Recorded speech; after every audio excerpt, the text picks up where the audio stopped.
நான் இளைஞர்களுக்கு சொன்னேன், நண்பர்களுக்கு சொல்லுகிறேன், தாய்மார்களுக்கு சொல்லுகிறேன், வருடங்கள் 20 ஆகலாம், ஆனால் என் ரப்பால் தர முடியும் என்று நம்புங்கள்.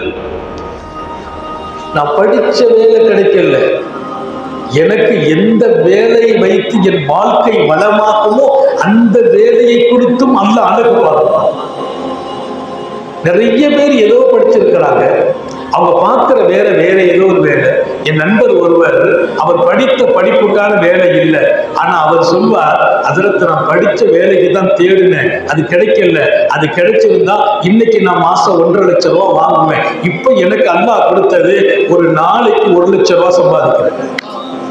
ஒரு நாளைக்கு 1 லட்சம். படிச்ச வேலை கிடைக்கலங்கிறதுக்காக அல்லாஹ் மேல கோபப்படுவதா? அவன் எதையாவது கொடுப்பான், அதை எடுத்துக்க. ஏன் தெரியுமா? உனக்கு இன்னும் தேவை என்று அறிந்தவன் அதை விட கூடுதலான வழியை திறந்து காட்டுவான். அவன் மீது நம்பிக்கை மாத்திரம் இழக்க கூடாது.